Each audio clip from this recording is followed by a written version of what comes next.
Labarin ya fara da Adamu da Hawa'u, waɗanda suka saurari muryar Shaiɗan maimakon ta Allah, suka yi rashin biyayya, wadda ta kai ga ɓata cikakkiyar zumuntar da ke akwai tsakanin Allah da mutane.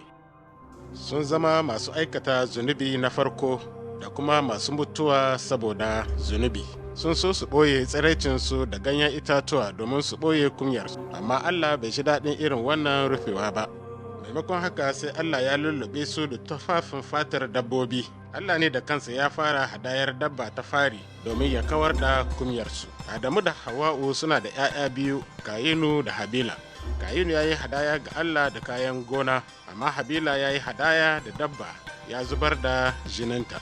Allah ya karbi hadayar Habila, bai karbi ta Kayinu ba. Don mi? Saboda zunubi ya kawo mutuwa, yana raba mu da Allah, kuma ya zama dole a biya alhakin zunubi da ran wani. Saboda ƙyashi, Kayinu sai ya kashe Habila, ya kai mutane cikin duhu. Bayan shekaru da dama, abubuwa sun lalace har Allah ya ce, babu wani a duniya wanda ya cancanci ya rayu, sai Nuhu da iyalinsa. Allah ya ce ma Nuhu ya yi babban jirgi, ya kuma shaida ma mutane wannan saƙo. Shari'ar zunubi na zuwa, amma akwai hanya ɗaya ta tserewa a kuma sami jin ƙan Allah, wato ta wurin jirgin. Suka rena Nuhu suka yi masa dariya.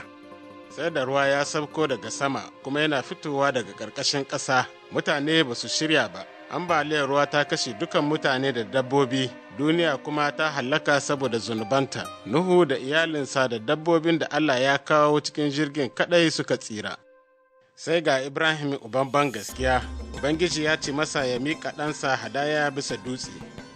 Ibrahim ya damu da wannan umarni, amma ya yi biyayya, ya nuna ban gaskiyarsa ta wurin aikatawa, ya kai ɗansa bisa dutsen Moriya.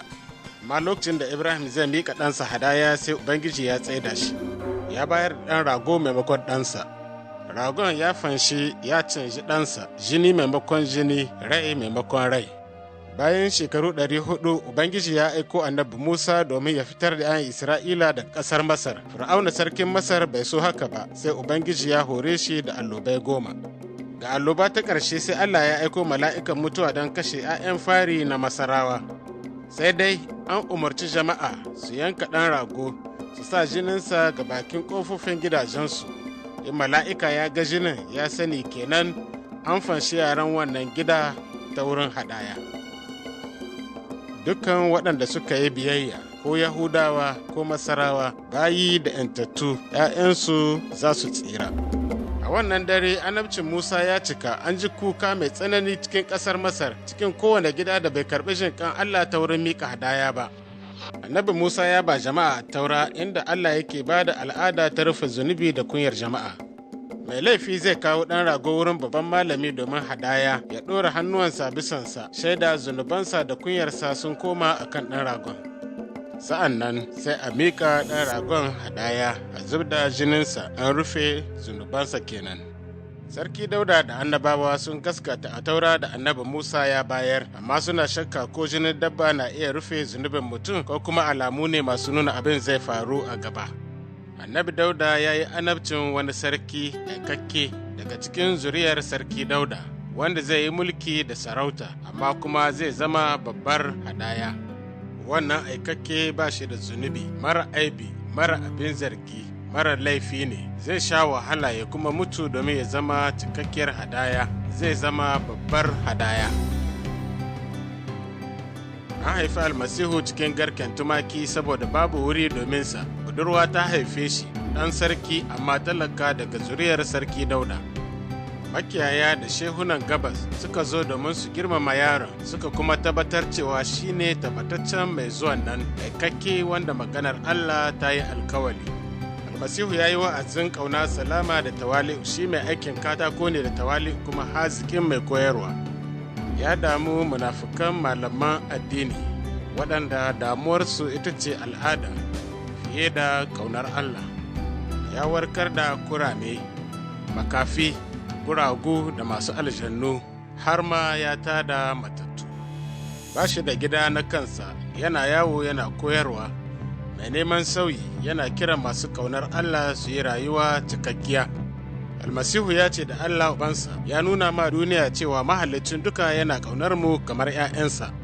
Allah yana so ya yi zumunta da mutane kamar ‘ya'yansa, amma amma zunubi ya hana, don Allah mai tsarki ne. Zunubi da kunyar mutum tun daga Adamu sun raba mutane da Allah, kuma aikakken shi ya san abin da zai yi domin ya maido su. Yaya mai batisma ya yi annabcin almasihu cewa ga ɗan rago na Allah mai ɗauke zunubin duniya. Yesu shi ne aikakke, zaɓaɓɓe domin ya zama babbar hadaya. Shi bai taɓa yin zunubi ba, mai tsarki ne shi mara aibi kuma mai daraja, wanda ya cancanci ya zama hadaya mai ɗauke kunyarmu. Mara laifi a madadin masu laifi, mai tsarki a madadin marasa tsarki. Ya yi wannan domin ubansa ya zama hadaya domin dukan jama'a, domin ya cece su daga bautar zunubi da kuma kunya, kuma ya maido da annabi Adamu ya batar, girmamawar zama cikin iyalin Allah. Yesu ya mutu ba domin Yahudawa ko Romawa kaɗai ba, amma wannan shine shirin Allah domin ya cece mu.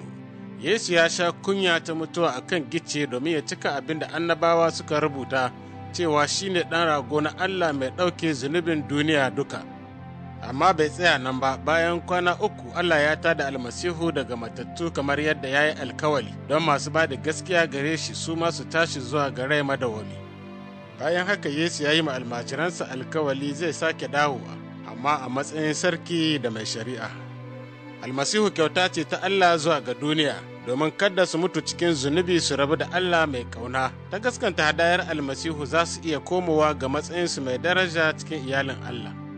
Amma kamar kowace irin kyauta ya zama dole kowa ya karɓa don kansa.